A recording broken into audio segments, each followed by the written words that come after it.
consumado. Eis o Cordeiro de Deus, aquele que tira o pecado do mundo.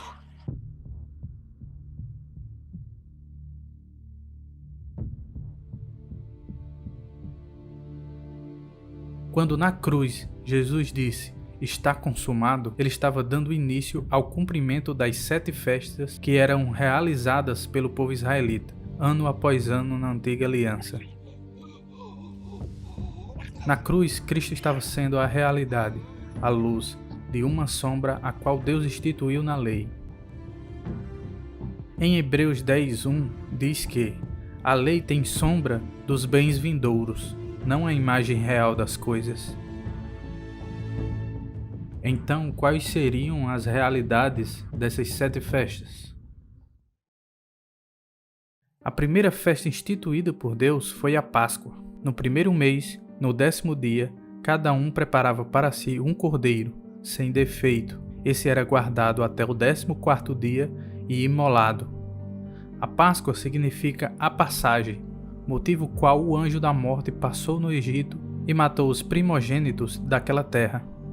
O povo de Israel que tinha o cordeiro imolado e o sangue nos umbrais da porta não foram mortos. Cristo veio no 4º milênio após a criação do mundo, 4 dias para Deus, para ser imolado e se tornar a oferta pelos nossos pecados, que purificaria a igreja, o seu corpo para sempre. Então, assim como no Egito, o sangue do cordeiro livrou o povo de Israel da ira de Deus, ele também nos livrará da ira que há de vir, porque somos selados com o sangue de Cristo. A festa da Páscoa ela é uma festa profética, porque também se cumpriu em Cristo e se cumprirá também em nós que crermos no sacrifício de Cristo, pois ele é o nosso Cordeiro Pascual. Em Apocalipse 7, no cenário de início da última semana de Daniel, um anjo tendo o selo do Deus vivo vai marcar todos os que são de Cristo, para que não sejam atingidos como os israelitas na terra do Egito não foram. A festa da Páscoa tem dentro dela também a festa dos pães asmos, que inicia um dia após o sacrifício do cordeiro. Por 7 dias era comido pães asmos, pães sem fermento. Primeiro, o sacrifício do cordeiro nos torna inculpáveis, nos purificando do pecado. Em segundo, os asmos nos justifica dos pecados. Só cumpre os asmos quem realmente crê no sacrifício de Jesus. Também, os pães asmos é o corpo de Jesus. Veja o que Jesus diz. Eu sou o pão vivo que desceu do céu. Se alguém comer deste pão, viverá para sempre. E o pão que eu der é a minha carne, que eu darei pela vida do mundo. Como nos pode dar este a sua carne a comer? Na verdade vos digo que se não comerdes a carne do Filho do Homem e não beberdes o seu sangue, não tereis vida em vós mesmos. Quem come a minha carne e bebe o meu sangue, tem a vida eterna. E eu o ressuscitarei no último dia. Os asmos aponta também para a igreja, de como ela deve proceder, e isso é abordado por Paulo no Novo Testamento. Não sabeis que um pouco de fermento leveda a massa toda? Lançai fora o velho fermento, para que sejais nova massa, como sois de fato sem fermento. Pois também Cristo, nosso Cordeiro Pascal, foi imolado. Por isso, celebremos a festa não com o velho fermento, nem com o fermento da maldade e da malícia, e sim com os asmos da sinceridade e da verdade. Sem o cumprimento dessa primeira festa, Cristo não poderia continuar e cumprir as outras. Como ele mesmo falou, ele não veio para revogar nada, mas para cumprir. Após andar em conformidade com essa primeira festa, essa primeira realidade, vamos para a outra festa e sua outra realidade, que é a festa das primícias. Todas essas festas estão interligadas. É necessário cumprir uma festa para dar sequência à próxima. Portanto, logo após a festa dos pães asmos, o povo deveria trazer uma colheita dos primeiros frutos das suas plantações de trigo e trazer diante do sacerdote que moveria esse feixe diante de Deus, e esse feixe seria as primícias, o primeiro feixe da sua colheita apresentado a Deus. Por meio das primícias, todo o restante da plantação também seria santificado. As primícias também apontam para a morte e ressurreição. Cristo disse: O grão de trigo vai permanecer sozinho, a não ser que caia na terra e morra. Mas se morrer, ele então dará muitos frutos. Quando Cristo morre e ressuscita no terceiro dia, pela fé, nós, a igreja que é o seu corpo, ressuscitamos com ele. Isso está registrado em João 2, 19 e 22. Destruam esse templo, e em 3 dias eu o levantarei. Então você verá aqui que o terceiro dia estará ligado ao sétimo, e você vai entender o motivo do porquê. Para o Senhor, um dia é como 1000 anos, e 1000 anos como um dia. Desse modo, Jesus ressuscitaria ao terceiro dia de dias normais, e depois de 2 milênios, no terceiro, a sua igreja, que é o seu corpo, ressuscitaria na manifestação da sua segunda vinda. Paulo explica que Cristo e a igreja serão as primícias. Mas agora, Cristo ressuscitou dos mortos e foi feito as primícias dos que dormem. Porque assim como a morte veio por um homem, também a ressurreição dos mortos veio por um homem. Porque assim como todos morrem em Adão, assim também em Cristo todos serão vivificados. Mas cada um por sua ordem. Cristo, as primícias, depois os que são de Cristo na sua vinda. Essa é a realidade dessa festa. Ou seja, em Cristo, todos nós que somos o seu corpo estamos santificados. Ele é o primeiro feixe e nós o restante da colheita. E você vai ver nas Escrituras que é necessário seguir por esse caminho linear para poder entrar na ressurreição. E tem tudo a ver com a Páscoa e os asmos. O Pentecostes acontecia 50 dias depois da festa das primícias. Era feita uma nova oferta de 2 pães, só que dessa vez seriam pães levedados. O povo colheria o seu trigo, moíam e desse trigo faziam a farinha. Da farinha, o povo de Israel fariam 2 pães, que eram feitos com fermento e azeite. O povo ofertava esses pães e o sacerdote deveria apresentar 12 pães que seriam colocados diante de Deus, na mesa da proposição dentro do tabernáculo. 2 filas de 6 pães. Cada pão representava uma tribo, totalizando 12 tribos. Os pães são com fermento porque por mais que a gente tenha sido justificados pelo Cordeiro e andemos como asmos da sinceridade e da bondade, ainda somos pecadores. Todos carecemos da graça de Deus, mas mesmo assim, Deus nos ungiu com azeite, e o azeite traz todo o sentido de espírito. A menorá do tabernáculo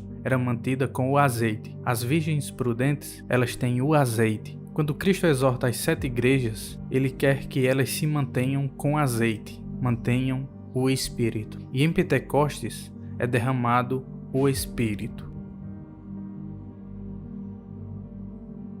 E porque 2 pães em Apocalipse 11 e Zacarias 4, temos 2 ungidos que apontam para os escolhidos, que vão tocar a trombeta na última semana de Daniel.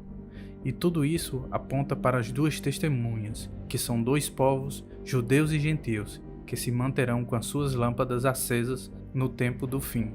A festa das trombetas é a 5ª festa do ano, que acontecia no primeiro dia do 7º mês. Porém, antes dela acontecer, existe um hiato de tempo de um período de festas ao outro. E esse hiato está apontando para a igreja, de Pentecostes até os nossos dias. E já se passaram mais de 2000 anos, 2 dias para Deus. No Pentecostes veio a primeira chuva do Espírito, e nos nossos dias virá a última chuva do Espírito, para amadurecer a seara e para sermos ceifados, conforme está em Apocalipse 14, do verso 14 ao 16. Porque o grão de trigo caiu na terra e produziu muito fruto.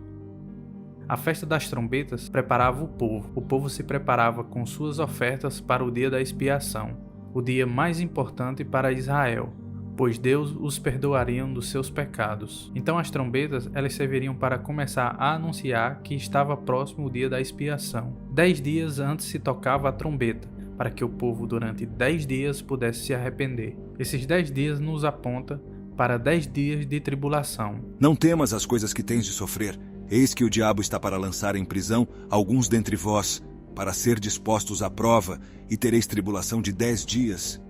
Dentro da última semana de Daniel está contida a realidade da festa das trombetas e a festa da expiação. No início da semana se inicia a festa das trombetas, quando as 2 testemunhas vão começar a preparar o povo para a volta de Jesus, que será no último dia, quando ocorrerá a festa da expiação, que é quando Jesus sai do Santo dos Santos, tendo expiado o pecado da igreja. do seu corpo. Lembra da parábola das 10 virgens?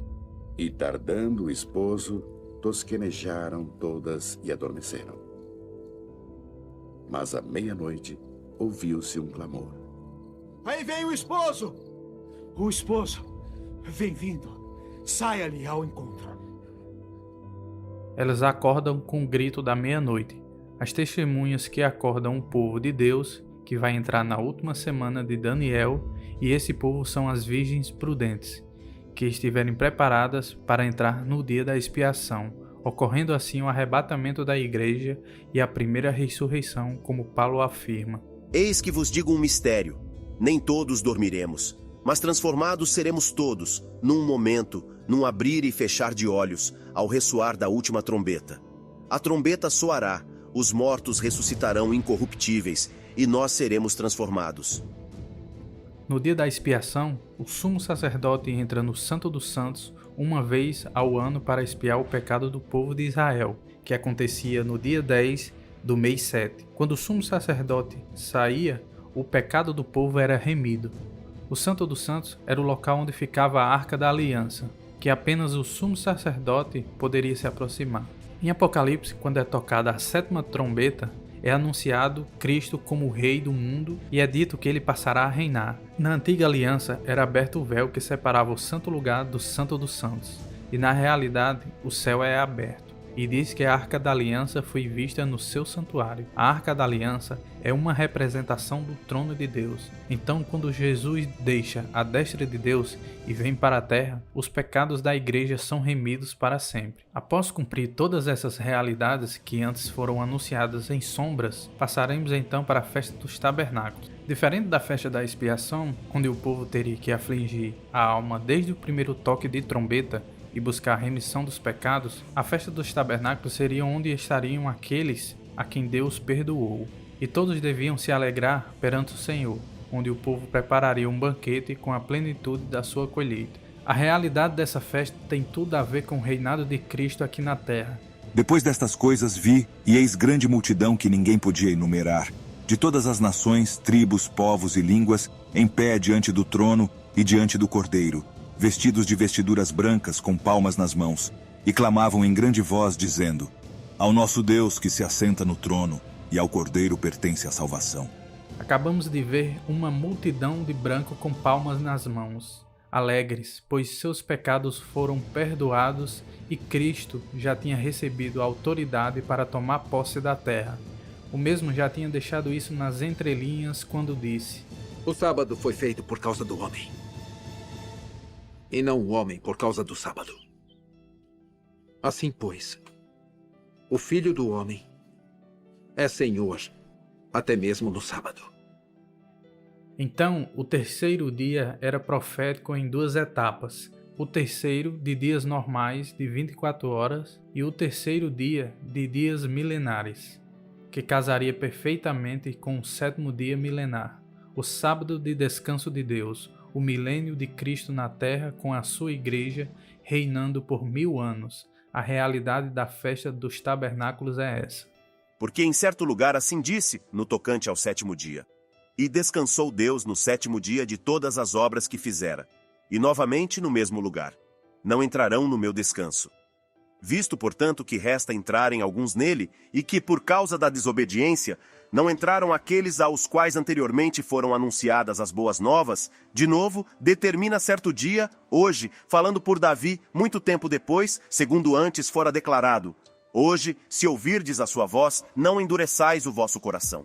Ora, se Josué lhes houvesse dado descanso, não falaria posteriormente a respeito de outro dia. Portanto, resta um repouso para o povo de Deus, porque aquele que entrou no descanso de Deus, também ele mesmo descansou de suas obras, como Deus das suas. Esforcemo-nos, pois, por entrar naquele descanso, a fim de que ninguém caia, segundo o mesmo exemplo de desobediência. Porque a palavra de Deus é viva e eficaz, e mais cortante do que qualquer espada de 2 gumes, e penetra até ao ponto de dividir alma e espírito, juntas e medulas, e é apta para discernir os pensamentos e propósitos do coração. E não há criatura que não seja manifesta na sua presença. Pelo contrário, todas as coisas estão descobertas e patentes aos olhos daquele a quem temos de prestar contas.